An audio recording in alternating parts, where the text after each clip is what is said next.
Basahin muna natin yung talata sa awit or Psalms chapter 19 verse 14. Pwede ba sabay-sabay nating basahin? May the words of my mouth and this be pleasing in your sight, Lord, my rock and my redeemer. Lord, my rock and my redeemer. Actually, this teaching today, supposedly last week, pero the presence of God strike and the sermon and the rebuke goes in. And little did we know that yung point ng mga sinabi ni Pastor Nicky last week, no, Sunday, ay medyo linyada din dito sa ating pag-aaralan ngayon.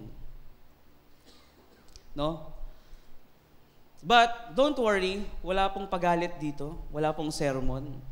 This is just a brotherly reminder to all of us, no? Pero sabi ni David, may these words of my mouth and this meditation of my heart be pleasing in your sight, Lord, my rock and my redeemer. Hallelujah. I declare today will be a prosperous day and a victorious day. Sabi mo sa katabi mo, you will be victorious. Bakit kaya ang declaration natin ngayon is about victorious? Kasi some of us ay, sabi ko nga kanina, ay nakakalimot na. Maaring tayo ay madalas nandito Wednesday, Sunday. Hindi po tungkol doon ang pagkalimot. Marami pong mga tao nandito every Wednesday, Saturday, Sunday, Wednesday, Saturday, Sunday. Pero hindi ibig sabihin, tayo ay hindi nakakalimot sa Panginoon. Tama ba? Mali. You can just imagine, you rebuked the enemy once. Anong i-expect mo sa susunod na araw? Nirebuke mo siya today, pero tomorrow, you are just accepting, no? Tinatanggap na lang natin kung anong nangyayari. Hello? Dahil kung hindi ka niya makukuha sa santong dasalan, dadaanan niya sa santong paspasan. No, kaya madalas, marami po ang nakakalimot. Sabi mo sa katabi mo, nakakalimot ka na ba? At madalas tayo ang nasusunod sa mga gusto nating mangyari sa buhay. Tama po ba mali? Hello? Tama mali? Aminin natin na madalas, araw-araw ang nasusunod sa buhay natin ay tayo. May pinanood sa akin yung asawa ko, yung isang content creator. Sabi niya, pagka tayo daw ay namatay, ang makikita lang sa lapida natin. Ano English ng lapida? Tombstone. Di ba? Kaya nga, ang nakasulat lang doon, yung pangalan mo, yung date kung kailan ka pinanganak, yung year, no? Date, year, and day, year. Dash, kung kailan ka namatay. Wala nang ibang nakasulat. Tama po ba? Hindi doon nakasulat, sabi doon, hindi doon nakasulat yung achievements mo, hindi doon nakasulat yung mga accomplishment mo sa buhay, hindi nakasulat doon kung ano yung mga narating mo sa buhay, hindi nakasulat doon kung gaano karami yung kotse mo, hindi nakasulat doon kung gaano karami yung mga naging properties mo, ang nakasulat lang doon pangalan mo at saka yung date of birth at saka yung date of death. Amen po ba? So isipin mo na lang, yung lahat ng mga nagawa mo sa buhay, lahat ng accomplishments mo, lahat ng mga achievements mo, lahat ng properties mo, binura in just one dash. Hello? Are you there? Wala nang nakaalala kahit kasinong dumaan doon, hindi nila makikita o hindi nila malalaman kung anong mga nagawa mo sa buhay. So, ang sabi ng isang content creator, kaya ngayon pa lang gawin mo na ang gusto mo. Tama, mali? Pag may nag-agree, isesermonan ko kayo. Kaya ngayon pa lang, gawin mo na ang gusto mo. Sabi nung well, at some point, kung ikaw ay gold digger, Not gold digger, but goal digger. Kung ikaw ay talagang goal digger, yung gusto mo talaga, yung meron kang goal, walang problema sa goal, no? Pero sometimes, sa pag-abot natin ng goal, nasasantabi na natin kung ano yung purpose na ibinibigay sa atin ng Panginoon. Sabi, huwag kang matakot sa pumapatay ng katawan, matakot ka doon sa pumapatay ng spirito at kaluluwa, ng both flesh and spirit, no? So doon ka matakot. Biruin mo, in just one dash, burado lahat. Walang nakaalala. But if you will do everything according to the will of the Lord, that dash will have the emphasis that you've done everything in this life for the Lord. Hallelujah. Kaya ang tawag sa atin, boss. Di ba? Tama? Kasi nasusunod yung gusto natin. Hello, tama po ba? Boss Yuri. Kumusta, boss? Boss JR. Kumusta na ang 1850s? Boss. Di ba? Kahit sino ang tawag natin boss. Alam mo, hindi lang po yan nauso dahil sa, alam mo yun, coincidence. Yan po ay nauso kasi meron din gustong ipahayag sa atin ng ating Panginoon. Na dapat ang boss lang natin ay ang Diyos. Pero ang nangyari, ang naging boss natin ay ang ating sarili. Tama? Kaya tapikin mo katabi mo, sabihin mo, boss? Kamusta bulay-bulay? Hallelujah. Last Wednesday, nung ako po ay nagturo, ang pinag-aralan po natin ay paulit-ulit. Tama, mali? Sino dito yung nandito? Okay? So, paulit-ulit. Pagka inuulit-ulit ang isang bagay, ibig sabihin, meron kailangang matutunan. Tama ba? Pagka hindi na inulit, ibig sabihin, hindi ka interesado. Pag meron kang inuulit-ulit, kasi meron kang gustong matutunan at meron kang gustong makuha. Kanina, kasi kahapon nag-rehearse kami, pinakinggan ko naman, no? Pero mga 2-3 times. Tapos wala na din kasi akong drum set sa bahay, so hindi na ako nakakasipra talaga ng actual. Dito na ako sumisipra at the same time. No? Kaya kasi pagka doon ako sa bahay nagpa-practice, namamagana yung tuhod ko. Kakapalo. So dito na ako so pinapakinggan ko naman siya, pinakinggan ko naman siya. Pero hindi kami nagtatagpo doon sa Sincopado na after ng bridge, no? Kung sino sa inyo nakaka-relate, yung mga musically inclined. Basta sa amin, kung kayo ay musically inclined, makaka-relate kayo sa sinasabi ko. Pero nawawala. So kanina umaga, pinakinggan. Ano ba yun? Kada papakinggan ko siya, merong may traffic commotion. Laging meron muntik nang bumangga sa akin. So nawawala. Saktong-sakto doon pa naman sa hahanapin pa. Pero since gusto ko kasing makuha yung bilang, kahit sinkopado siya, kahit na medyo iniba namin yung areglo doon sa part na yon, gusto kong makuha yung bilang para hindi na ako mawala. So inulit-ulit ko siya ng ilang beses para makuha ko. So 7 times akong ulitin siya. Nakita ka ng asawa ko, panayang rewind ko dun sa part na yon eh. Buti na lang naka-premium ako sa Spotify. So nare-rewind ko siya dun lang sa part na yon. Sabi sa marketing, no, hindi naman to based o scientific basis or kasi naobserbahan lang na pagka meron kang binibenta, kailangan 7 times mong ulitin para siya ay maging interesado doon sa item na binibenta mo. Alam niyo ba yun? Marketing, alam mo na ha. Pag nag-live kayo, 7 times mong ulitin na maganda tong product na to. Aabutin kayo ng 3 hours, 5 pa lang ang nabibenta mo. Oh. Pero ganun talaga. When they walk to the wall of Jericho, they march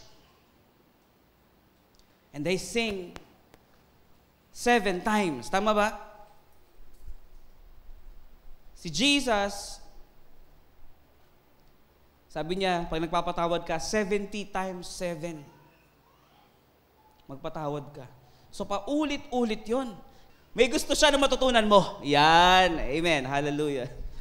Kailangan ba paulit-ulit ang pagbubulay-bulay? Kasi sa totoo lang, maraming Kristiyano ang hindi na nagbubulay-bulay. Pag narinig niya ang salita, that's enough. Okay, ang ganda, natouch ako. But without meditating it, ang Tagalog po ng meditation ay bulay-bulay. Okay, kaya nga, boss, kamusta bulay-bulay? Kamusta na yung meditation natin? Last week, ang kinanta natin, day and night, night and day, let incense arise. Tama ba yung lyrics ko? Tama, no?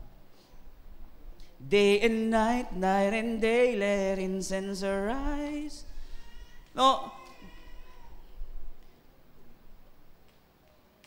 Are you really gonna give or are you really gonna let that incense that is not pleasing to God arise? Hayaan mo ba na umabot sa Panginoon yung samyo na hindi ka aya-aya sa Kanya? Hello, are you there? Ang sabi ni David, may these words of my mouth and the meditation of my heart be pleasing in your sight, Lord, my rock and my redeemer. And kung babasahin natin yung Psalms chapter 119 verse 97, ang sabi niya, oh, how I love your law. Alam mo si David, kung uso na yung abogado nun, siguro abogado to eh. Mahal na mahal niya yung law. No? I meditate on it all day long. You can just imagine that all day long is not just 1 hour. Pag sinabi mong all day long, buong araw yon, he is meditating the word of the Lord. Sabi ng Panginoon, meditate my word day and night. Sabi sa verse 98, your commands are always with me and make me wiser than my enemies. Sino dito ang gusto yung mas matalino siya doon sa kaaway niya? Lahat naman tayo, wala dito sa atin ang gusto natin, mas angat tayo doon sa ating kaaway. Tama? Kahit nga hindi natin kaaway, gusto natin, medyo nauuna eh. Tama ba? I have more insight than all my teachers. Wow, grabe naman. Talino naman ito ni David. Bakit? Ang sabi ng Panginoon, ang karunungan sa mundo ay kamangmangan sa akin. So yung inaakala nating mga wise or word of wisdom na binibitawan natin, no, based on this world, ay kamangmangan pala sa Panginoon. Isipin mo kung iyong papakinggan, yung mga motivational speakers, o hindi ko naman nilalahat, no, yung iba lang, na ang sentro ay ang sarili. Di ba? What is the point of doing everything you want here in this world kung doon lang sa lapida, ang makikita lang ay yung date of birth at yung date of death. And then in an instant, burado lahat ng nagawa mo. Ikaw lang yung nasatisfy. Ang sabi niya, ang sabi ni Lord, no, sabi niya, delight in me and I will give you the desires of your heart. Hey, makinig kayo mabuti. Sino ba dito yung mga fresh jowa? O sige, wag din akong bibigyan ng example. Pag ang mag-boyfriend, girlfriend, pag sinagot ng babae, yung lalaki, o yung lalaki, sinagot yung babae. Kasi hindi na uso ngayon yung babae yung sumasagot eh. Minsan yung lalaki na yung sumasagot. O, vice versa.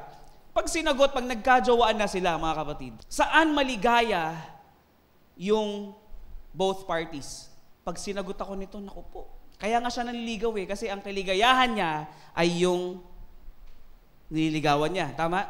Pwede ba naman yung naliligaw ka? Eh, may mga gumagawa nito, pero wala sa katinoan, no? Dati, ganun ako. May nililigawan ka, pero ang kaligayahan mo ay ibang babae or ibang tao. Hello, are you there? Pag yung kaligayahan mo ay itong tao na ito, ang desire mo, siya din. Are you listening?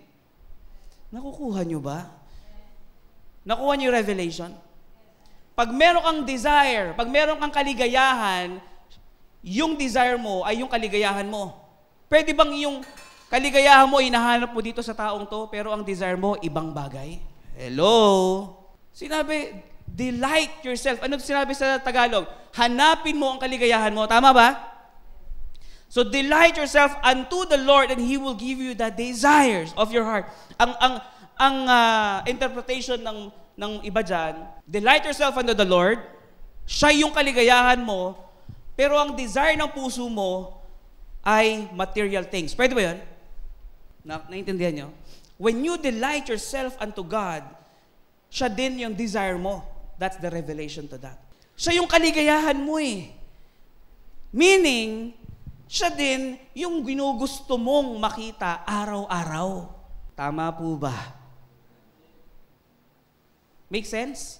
Kasi sa totoo lang naman, kung saan ka maligaya. Kaya nga sabi, kung nasan ang kaligayahan ng puso mo, tama ba? Kung saan ka masaya, nandun din ang puso mo. Tama po ba? So, hindi po madamot ang Panginoon para ibigay ang kanyang sarili sa atin. No? Delight yourself unto the Lord, and He will give you the desires of your heart. Ako ang maging kaligayahan mo at ibibigay ko sa iyo. Hello? Are you there? Grabe. Nung natanggap ko itong revelation na to, sumisigaw ako. Kaya pala, when you are delighting yourself unto the Lord, sabi, I have more understanding than the elders, for I obey your precepts. Di ba? Pag nasa atin ang Panginoon, pag nasa Diyos naman tayo, sabi, remain in my love, and I will remain in you. Pag hindi na tayo nananatili sa pag-ibig ng Diyos at sa presensya ng Diyos, ano nga asahan natin sa ating mga pang-araw-araw na buhay? Di ba? Kaya marami pong Kristiyano ang nagiging maalagihay ang pananampalataya kasi they don't meditate. Every day, you read the Bible. Every night, you meditate on it. Sabi, meditate my words day and night. Okay? So the sense is, tuwing umaga, no, araw-araw, you're having an intake of a word. Then tuwing gabi, you are meditating it. Nginunguya mo lahat. Yun. Yung mga salitang natanggap natin. Isipin mo, kung tayo lang ay nagme-meditate, mula sanang backslider. Tama, mali? Bakit? Kita mo yung sa Joshua chapter 1:9, sabi, have I not commanded you? Be strong and courageous. Do not be afraid. Do not be discouraged. For the Lord your God will be with you wherever you go. Kung pinangahawakan lang natin yan at lagi natin minimeditate, paulit-ulit, kahit paulit-ulit lang, mga kapatid, hindi tayo matitinag. Tama ba? Yun lang, buhay ka na eh. Isa pa lang yun, ulit-ulitin mo, 21 days. Buhay ka na. Paano pa kaya kung ang dami na? Ang dami mo nang inuulit-ulit at natututo ka na every day and night. Di sobrang tibay mo na. Amen po ba? At sa sobrang tibay mo na, talaga nag-overflow na sa'yo, lumalabas na sa bibig mo for the overflowing of your heart, the mouth speaks. Amen? So kung ano yung binubulay-bulay mo, araw at gabi, yun din ang lalabas sa'yo. Pansinin mo, pag mahilig ka sa sibuyas, araw at gabi, yun ang kinakain mo, anong amoy mo? Ganon din. Di ba, no? Lalabas na yun, sisingaw na din eh. Intindihan natin? Kung ano yung pinapasok natin, yun din ang lumalabas sa atin. Pag puro kadramahan ng ating pinapanood at pinapasok sa ating mga kaisipan, yun din ang inilalabas mo. Tama po ba o mali? Kaya yung mga asawa natin na mahilig manood ng mga K-drama, hindi ko naman kinokondena. Pero kung yun na lagi ang pinapanood mo, yun din ang ilalabas mo. Tama ba? Yung mga mahilig manood ng drama, mahilig manood ng horror, mahilig manood ng Yung mga lalaki, mahilig manood na actions. Pag yung feeling nila, action star din sila. Di ba? Tama o mali? Kasi kung ano yung pinapasok mo, yun din ang ilalabas mo. Paulit naman, pastor.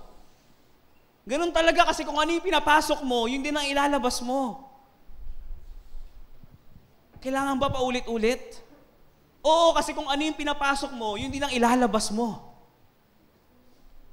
Tama o mali? Kaya kailangan paulit-ulit.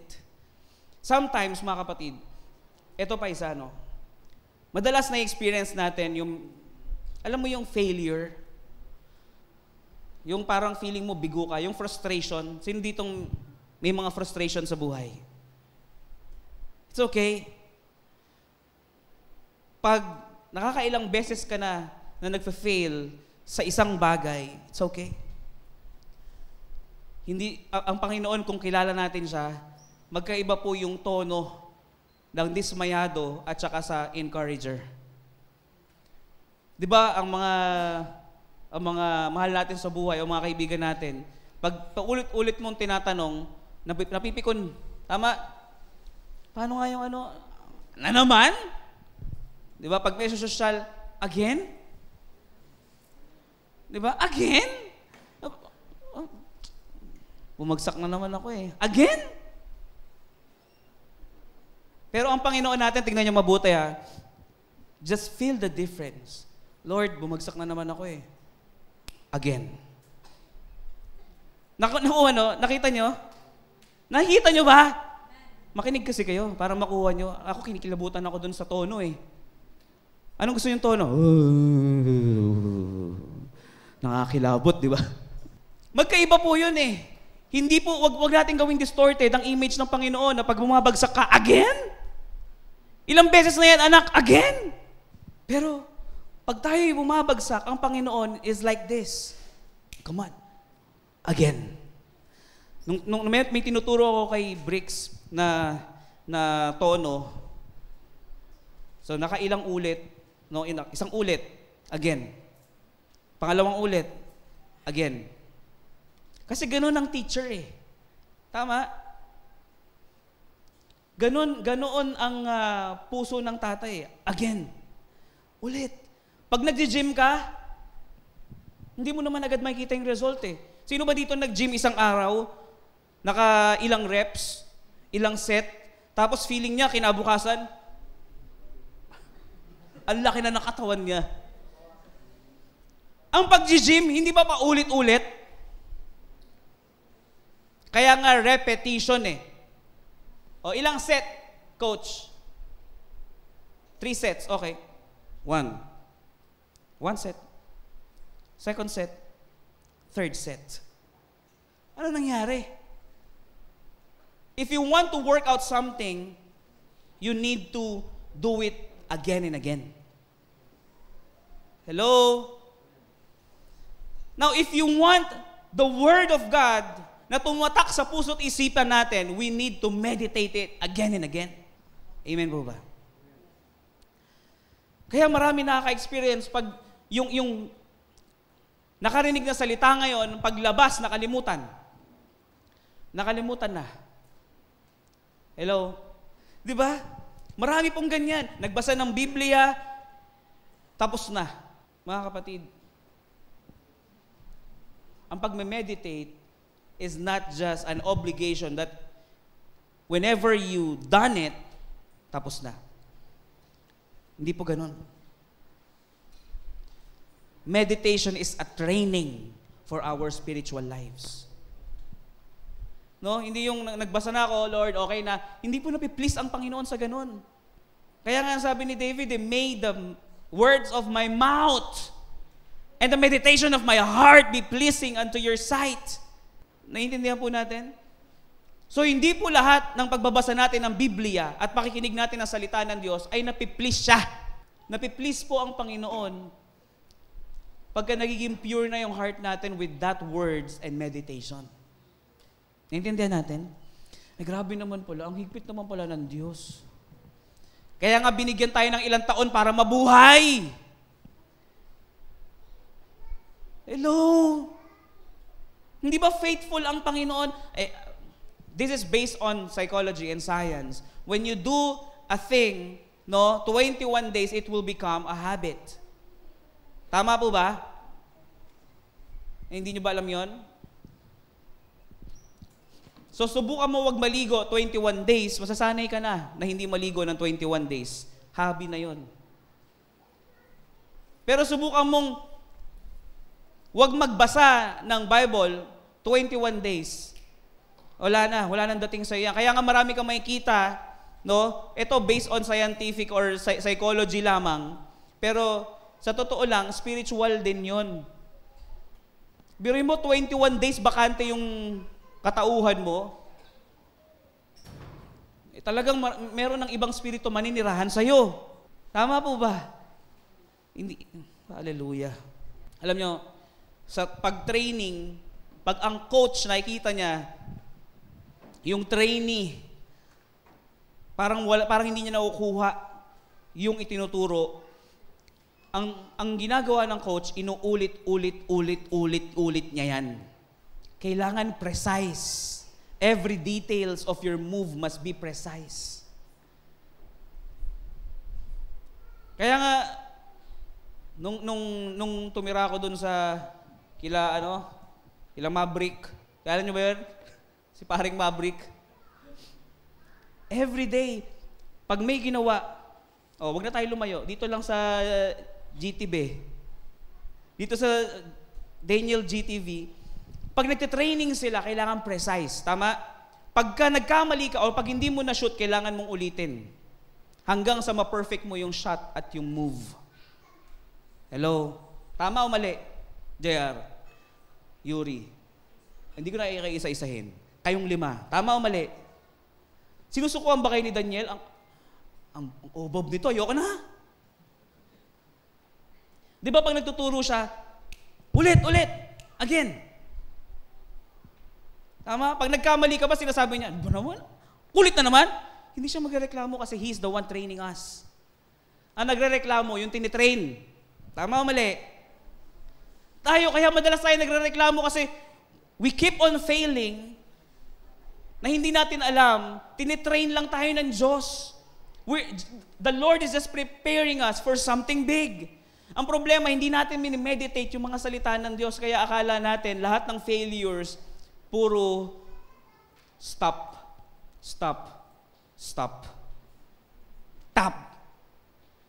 Diba? Akala natin lahat ng failure sa buhay natin, tap! Hindi po ganon. Pag nag-fail tayo, the Lord is just preparing you for something big. He is just training you to be more stronger. Amen? Hallelujah. Ang mga salita, mga kapatid, the scriptures, ibinigay po sa atin ng Panginoon yan para mas lalo natin siyang makilala. Amen? Ang sabi, who can fathom the infinite wisdom of God? If you meditate the Word of God without the Holy Presence or the Holy Spirit of the Lord, maaaring maligaw ka. Tandaan po niyo to. Pag nag-meditate ka ng salita ng Diyos without His Holy Spirit, yung interpretation mo may iba. Kaya nga ang dami nagsulputang mga relihiyon eh. Tama po ba? Kasi iba-iba yung interpretation. Kaya nga sabi, delight yourself unto the Lord. When you are delighting yourself unto the Lord, ang gusto mong malaman at gusto mong makilala ng gusto, siya. Kaya ibibigay niya sa'yo yung pagkakakilanlan sa Kanya. Tama po ba? Ang dami niya nang binigay na salita sa Biblia, ang dami niya binigay na scriptures para ipakilala ang Kanyang sarili. Pero ang nangyayari, mismong Diyos mo, mismong Diyos natin, hindi natin kilala kasi hindi natin siya binubulay-bulay. No one can comprehend the infinite wisdom of God. But the thing is, you can know Him more if you meditate His words. Wala talaga makakomprehend, walang makakasangat doon sa infinite. Wala nga infinite nga eh, ang tao finite. Tama? Tayo limited. Ang Diyos unli. Amen po ba? Hallelujah. Ano ba ang pagbubulay-bulay? No? Ang meditation or pagbubulay-bulay is the process by which we learn to listen to the Lord more frequently than ourselves. Naintindihan natin? Meditation is a process. Hindi lang naman sa Diyos ang meditation eh. No? Kahit yung mga nag-yoga, they are meditating. Ano minimeditate nila? Mga bagay-bagay, yung mga kapayapaan, patungkol sa kapayapaan, they are meditating those things. Kaya nga nare-relax sila eh. Tama, nagkakaroon ng manifestation. Tama po ba? So, when we meditate, ang pagbubulay-bulay ay isang proseso kung saan tayo ay natututo sa pamamagitan ng pakikinig ng salita ng Diyos upang maisagawa ito sa ating mga buhay-buhay. Kaya pagka kinumusta ka, boss, kumusta buhay-buhay? Ito, nagbubulay-bulay. Tama? I know a lot of people here, no, siguro halos lahat dito magsasabi, alam na namin yung meditation eh. Ba't di mo ginagawa? Para kang may isang gamit. Ang sabi, pag meron kang gamit na hindi mo na ginagamit within 60 days, ibenta mo na. Kasi mag-start na mag-deteriorate yan at masisira din. Lumuluma, bumababa yung value. Kaya within 60 days, pag hindi mo na ginagamit, dispose mo na, pamigay mo or ibenta mo. Tama o mali? Ganun po ang pag-aaral sa psychology. Hindi ko alam kung naturo din sa inyo, no? Mga psych. Pag ang gamit, within 60 days, hindi mo na ginagamit, ibig sabihin yun, 2 months. Tama? Di ba ang sapatos, pag hindi mo ginamit ng 60 days, pansinin mo, mag-ano na yan, pupulbos na yung sole, di ba magkakaroon na ng soul separation? Tama? Yung sapatos nga, nagkakaroon ng soul separation eh. Yung tao pa kaya, tsaka yung Espiritu ng Diyos. Magkakaroon din ng spirit separation yan, tsaka ng soul separation. Tama? When you don't meditate the Word of God day and night, meron kang knowledge about meditation pero hindi natin ginagawa. Biruin mo, 60 days, 21 days pa nga lang na hindi mo gawin ang meditation, sanay ka na eh. Isipin mo na lang kung buong buhay mo, pagiging Kristiyano, hindi ka nagme-meditate. Pero alam mo. Tama? Anong tawag doon? Sa alam mo yung isang bagay, pero hindi mo ginagawa. It's a sin. Alam mo yung tamang bagay, pero hindi mo ginagawa, kasalanan po yun. Pero alam mo yung maling bagay, pero ginawa mo, kasalanan pa rin. So, sabi mo sa katabi mo, mag-meditate ka na ulit. Alam mo yung mga benefits at yung mga kaganapan pag tayo ay nagbubulay-bulay? Sige, bibigyan ko kayo ng mga bagay kung ano ang mga kaganapan sa pagbubulay-bulay sa salita ng Diyos. Okay, number 1, no, itinutuon nito ang ating mga puso sa Panginoon at isinasara ang lahat ng iba pa. Ibig sabihin, mga kapatid, meditation requires your time alone. Hindi mo kasama yung asawa mo, hindi mo kasama yung anak mo, hindi mo kasama yung boyfriend mo. Wala pong group meditation. When you are meditating, alisin natin yung lahat ng mga external distractions. Hello? Pag tayo ay nag-meditate, kung sa tingin mo, yung phone mo yung Bible mo nasa phone, airplane mode mo. Kaya pag nag-meditate ako tapos gamit ko yung phone, airplane mode. Walang distractions. Okay? You can still use your phone kung hindi mo dala naman yung Bible mo. Alam mo, nakakatuwa nga eh. Nung inatid namin si Papa doon sa Cherapura, kila Tita Cecil, So kumakain kami. Nag-alarm yung cellphone ni Tita Cecil. Sabi niya, sorry, it's time to pray. Sabi niya, bili mo meron siyang nakaset na time for her prayer time. Catholic yun. Meron po kasing devoted na Catholic at meron ding devoted na Christian. Meron ding Christian na hindi siya devoted. Tama, mali. Meron ding Christian sa relihiyon lang. So, nung nakita ko yon, Wah, I'm so blessed. Kung yung ibang relihiyon nagagawa yung mga ganong devotions, kaya din natin yun. Tama, mali? Sabi mo sa katabi mo, kaya mo yan, tol.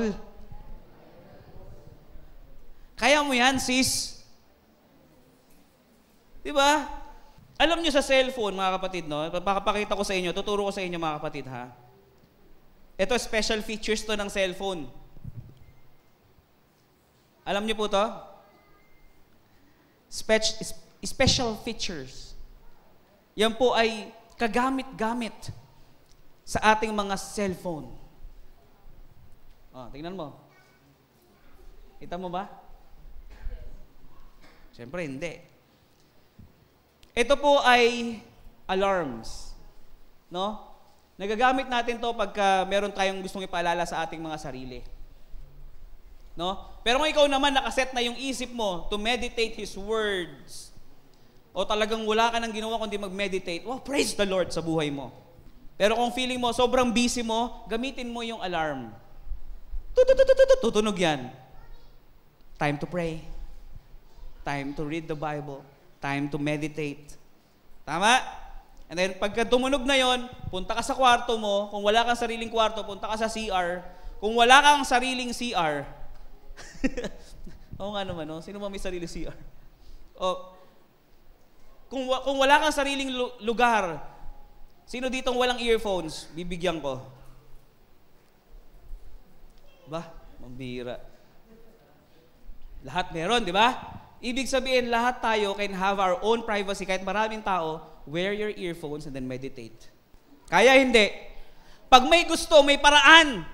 Pag nakakalimot, yan pinababaw ko na kasi baka sabihin nyo, hindi ko naman ayaw mag-meditate o doon sa nakakalimot. Pag nakakalimot, maraming dahilan. Ganun pa rin. Magpo-fall pa rin to sa reasoning. Tama o mali? Okay. So pangalawa, ang kaganapan pag tayo ay nagbubulay-bulay, no? Ang ginagawa natin ay puro pakikinig at hindi puro salita. Amen? Pag tayo ay nagme-meditate, hindi ka makikipagsagutan sa Panginoon, hindi ka magre-rebat. Pag nagme-meditate ka, you will listen to the word. You will listen to the revelation from the Lord. Naintindihan natin? Hindi po meditation ang prayer. Prayer is giving your petition to the Lord. Amen? Ang meditation naman is hearing and listening from the Lord. Okay? Hallelujah.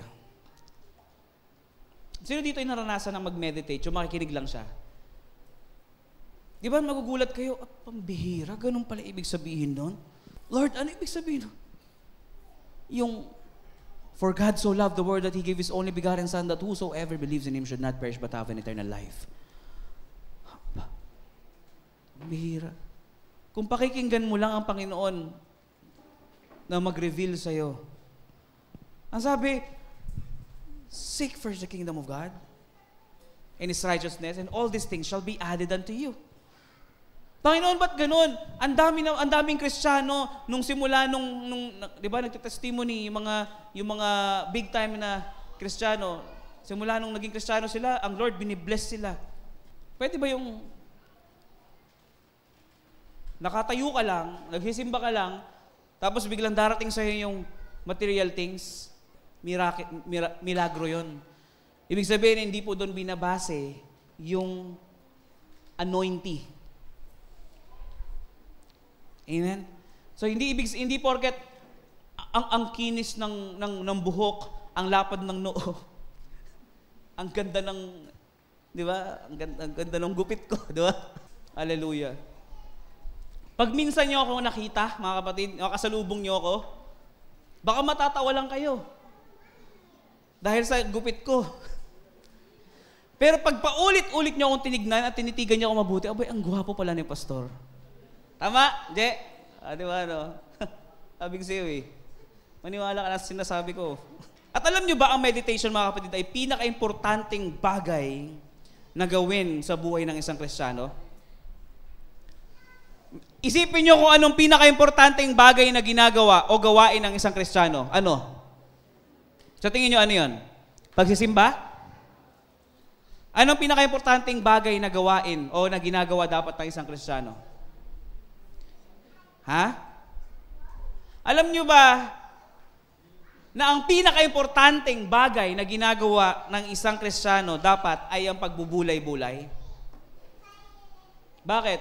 Even the Lord Himself demonstrate the necessity of spending that time alone with the Lord. Spending time alone with God, di ba? Bibigyan ko kayo ng verse. Mark chapter 1 verse 35. Very early in the morning, talaga no.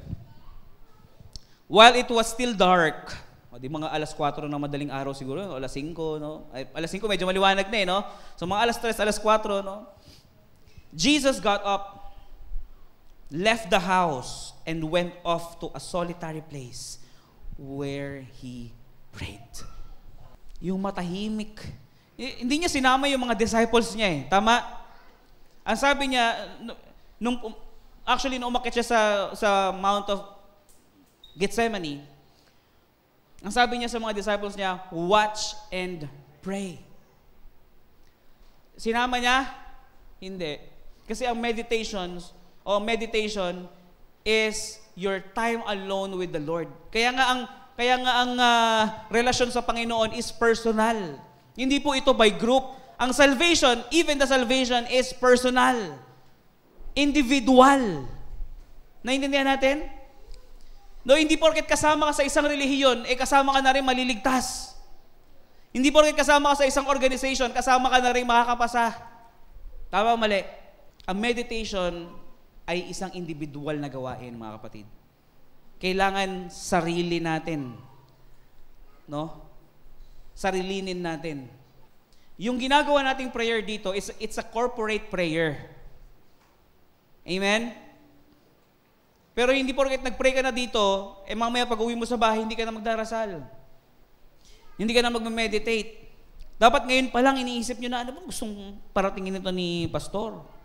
O ano nga bang mapapala natin sa pagbubulay-bulay sa salita ng Diyos? Sino gusto ng benefits, yung mapapala? Di ba lahat tayo, gusto natin lagi yung mapapala tayo sa isang bagay?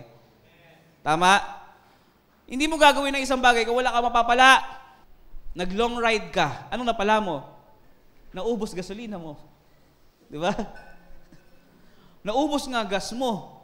Pero nag-enjoy ka naman. Di ba, no? Ha? Tama ba? Hallelujah kayo. Namasyal ka. Di ba, nagpunta ka sa Palpitate, Tanay. Ha? Sino dito nakapunta na dito sa Palpitate, Tanay? Nakapunta na ba kayo doon? Di pa? Naku po, pambihira. Pag hindi nyo napunta kayo, na-miss nyo kalahati ng buhay nyo. Kaya kung ako sa inyo, mag-schedule na kayo. Anong napala mo? Di ba na-edify ka? Tama? Di ba? This is just, we're just talking about the flesh, okay? Nag-meditate ka, anong napala mo? Di ba kumain ng oras yon? Parehas lang yun. Yung oras mo at saka yung gasolina mo. Biruin mo, pagbabayaran yung oras mo, panggas na yun eh. Kung isipin mo lang mga bagay-bagay, pero nasatisfy yung spirit mo. Tama, mali? Naka-acquire ka ng wisdom from the Lord. Naka-acquire ka ng revelation from the Lord. Benefit yun. Diba? Ito una sa mga mapapala mo pag ikaw ay nagme-meditate o nagbubulay-bulay ng salita ng Diyos. Unang-una, nagkakaroon ka ng kapayapaan. When we are troubled, God's words calms our hearts. Totoo ba? Tama? Totoo ba o mali? Di ba pagka sobrang balisa tayo, yung problemado tayo, pag nakarinig ka ng salita ng Diyos, o nakakita ka lang, kahit sa kalsada, nagda-drive ka, o kaya nakasakay ka lang sa jeep, nakikita mo, may makikita ka sa mga, di ba uso na yon? Yung sa billboard o kaya sa tarpaulin, makikita mo mga verses, lalo na sa San Mateo. Marami kang makikita, pagpakit ka ng Timberland, dyan sa C6, marami kang makikitang verses. Yun po ay project ng MMTSM. May mga verses na makikita ka. Di ba? Keep going. Oh, di ba? So may encourage ka. Magkakaroon ka ng kapayapaan. Okay, Lord, thank you. Ang laki ng problema mo, pero pag buklat mo ng Biblia, sumakto pa sa encouragement. Di ba, no? Pangalawa, mapapala mo, kaliwanagan ng pag-iisip. Lumiliwanag yung isipan mo. Kasi pag problemado ka, pag yung sobrang stress ka, clouded ka eh. Tama ba, mali? Yung hindi mo na alam kung ano yung mas maganda at saka kung ano yung mas pangit. Hindi mo na alam kung ano yung tama at saka kung ano yung mali. Lumiliwanag yung kaisipan mo. Lumiliwanag yung sitwasyon mo. Alam mo, when Peter heard about this, yung, Peter, do you love me? Ilang beses inulit ni Jesus Christ yon? 3 times. Tama? Oh. So tingin nyo ba, ang gustong ipakilala ni Jesus, or ang gustong ipaalam ni Jesus kay Peter ay siya mismo? Di ba? Hindi. Si Peter kasi kilala na siya. Alam na ni Peter kung anong meron si Jesus. Ang gustong ituro ni Jesus doon kay Peter when the time he is asking Peter kung iniibig ba siya ni Peter ay yung potential ni Peter. Kung sino talaga tayo. When we are meditating, makikita mo yung situation mo with the Lord eh. Tama? Makikita mo yung sarili mo na, hindi lang pala ako ganito kaliit. Hindi lang pala ako dito matatapos. Meron pa akong mas malaking gawain na ipinapagawa ang Diyos. Magkakaroon ng kaliwanagan yung isip mo. Di ba? Isa pa. Nabibigyan tayo nito ng panibagong kalakasan mula sa Panginoon, no? In moments of weakness, we find strength in God. No? We find strength in God's Word. We find strength in God's wisdom and revelation. Alam ng Diyos eksakto kung anong pinagdadaanan mo. At alam niya kung anong ipoprovide niya exactly doon sa pangangailangan mo. No, Philippians chapter 4 verse 19, and my God will meet all your needs according to the riches of His glory in Christ Jesus. Diba? And God will provide. God will meet you. God will provide. Doon sa workplace mo, while you are in your workplace, you meditate. When I do it for man, I'll do it in heaven's name. Di ba pag lagi mo minimeditate yun, you are doing your job perfectly. Tama? Hallelujah. So lahat ng meron tayo ngayon is just the manifestation of God's goodness. Amen? Yung mga provision na natatanggap natin is the manifestation of God's goodness into our lives. Amen po ba? Hallelujah. So huwag tayong manghinawang magbulay-bulay. Ito pa isang mapapala natin, no? Ginagawang dalisay ang ating mga puso. Sino ditong gustong maging dalisay ang puso nila? Di ba lahat tayo pagod na doon sa mga katoksikan na nilalabas ng mga puso natin? Yung every time may makikita kang bagay, ang isip mo negative. Kasi yun ang lumalabas sa puso mo eh. Subconscious mind. Hindi naman negative ang ipinasok sa'yo, pero since yun na nasa puso mo, yun din ang may isip mo. Tama, mali? Di ba? If we confess our sins, He is faithful and just and will forgive us our sins and purify us from all unrighteousness. Diba? If we meditate, napapurify tayo. Sunod, pinapalawak ang pananaw sa Panginoon. Pag tayo nagme-meditate, lumalawak yung pananaw natin sa Panginoon. Hindi pakitid, hindi paliit, palaki ang pagkakilala natin sa Panginoon. Dati, ang akala mo lang kaya nang gawin ng Panginoon ay bigyan ka ng pamasahe pag sakay ng jeep. Di ba? Ngayon, lumalaki na. Hindi na yun lang ang pagkakilala mo sa Panginoon. Alam mo na ang Panginoon kayang ibigay yung mga bagay more than your wildest dreams. Hallelujah. Sabi ni Tita Cecil, ang laki kasi ng bahay niya eh. Sabi niya, alam mo itong bahay na to, not even my wildest dreams, hindi ko naisip to. Diba? Ang sabi ng Panginoon, He will give you things more than your wildest dreams. Ibig sabihin, kahit hindi mo pa na iniisip, hindi mo man isipin na magkakaroon ka ng mga bagay na ito, ibibigay niya sa'yo. Bakit? Kasi ganun na lumalaki ang pagkakilala mo sa Kanya. Amen? But Jesus or God is not a genie. Hindi siya yung pag hiningi mo, ibibigay niya agad sa'yo. It takes a lot of effort knowing Him and devoting yourself to Him. Yun ang pong pamumuhunan sa Panginoon. Ibigay ang oras natin sa Kanya at lahat ng pagtitiwala natin sa Kanya. Amen? Sunod, lalo tayong napapaibig sa Diyos. No? Pag nagme-meditate ka, lalo ka nai-in love sa Diyos. Di ba? Sunod, pagiging magpakumbaba. Nagiging magpakumbaba tayo. Nagiging humble tayo. Yeah. No? Kasi nagpapasakop na tayo sa kapangyarihan ng Diyos eh. No? Pagka hindi ka humble, arrogant ka, akala mo hindi mo na kailangan ng mga bagay o mga salita ng Diyos kasi alam mo na lahat yan.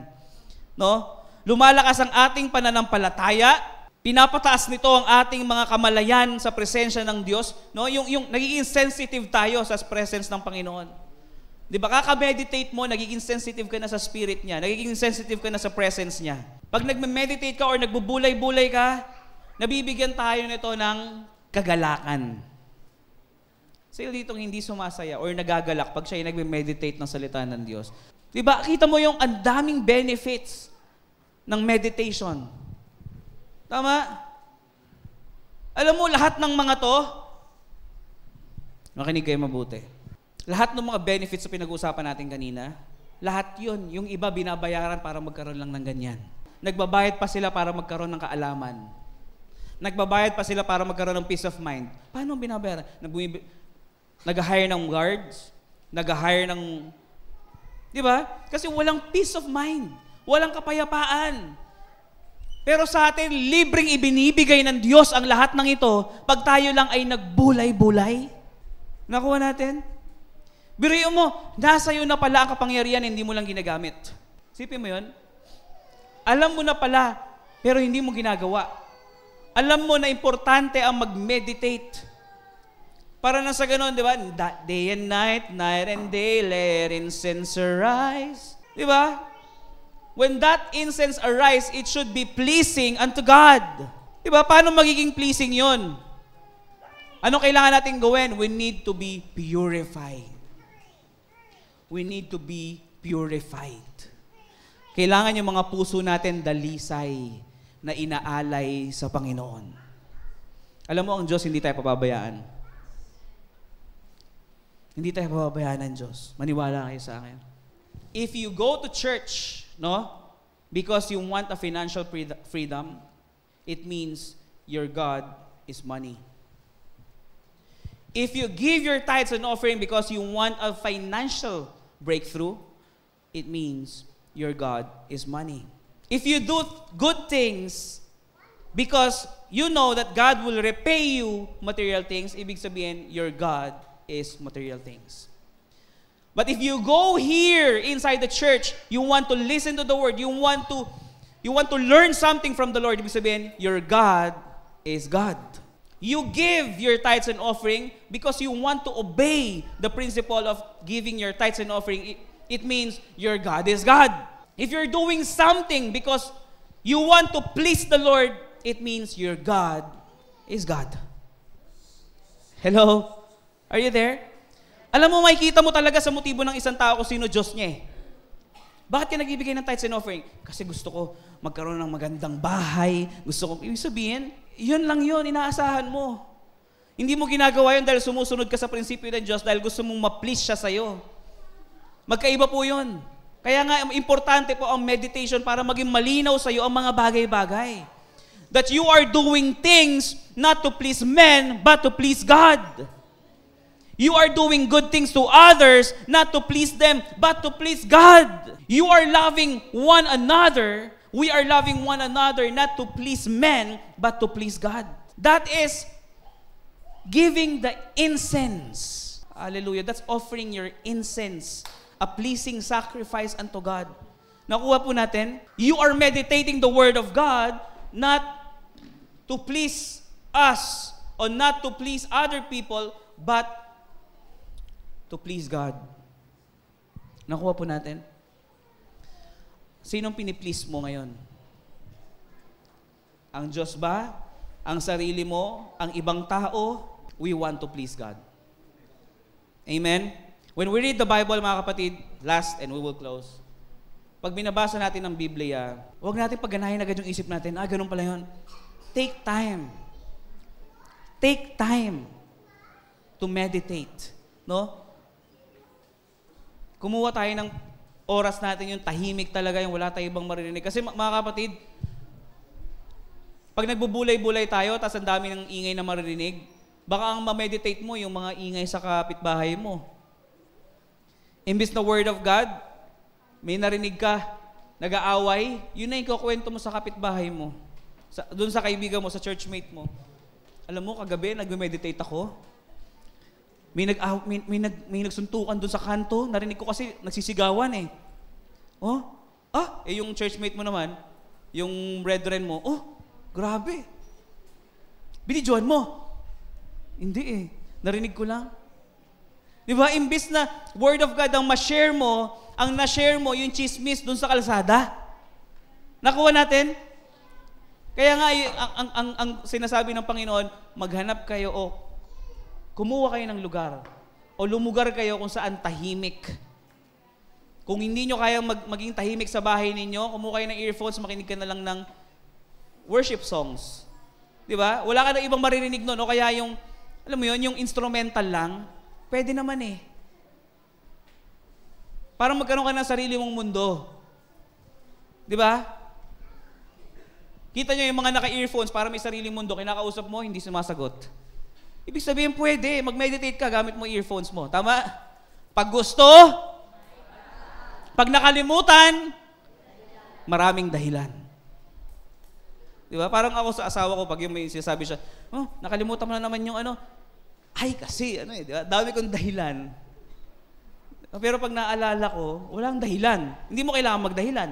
Kasi naalala mo lahat. Tama, mali. Sino ditong excited mag-meditate day and night? Nakaka-excite eh. Ang daming benefits. Tama? Hallelujah. Sino may natutunan? Sinong may natutunan? Hallelujah. Sino may natutunan? Kailangan ba pa ulit-ulit? Amen. Kailangan. Next time, pag nakita mo yung kapatid mo, tanungin mo ulit, Boss! Kamusta bulay-bulay? Hallelujah. Sige po, mari po tayong lahat ay tumayo at tayo po'y manalangin. Ama namin Diyos sa makapangyarihan sa lahat, kami po'y nagpupurit, nagpapasalamat sa pagpapaalala mo sa bawat isa na ang kahalagahan ng pagbubulay-bulay. Maraming salamat at hindi mo po kami pinapabayaan na makalimot sa mga bagay o sa mga prinsipyo na ipinagkakaloob niyo sa amin. O Diyos, nawa ang mga salitang namutawi ngayong umagang ito ay maisagawa namin sa aming mga buhay, makapagbulay-bulay kami para nang sa ganon ay maging kaaya-aya kami sa inyong harapan. Ito pong aming salmo't dalangin sa pangalan ni Jesus. Lahat ay magsabi ng Amen. Amen.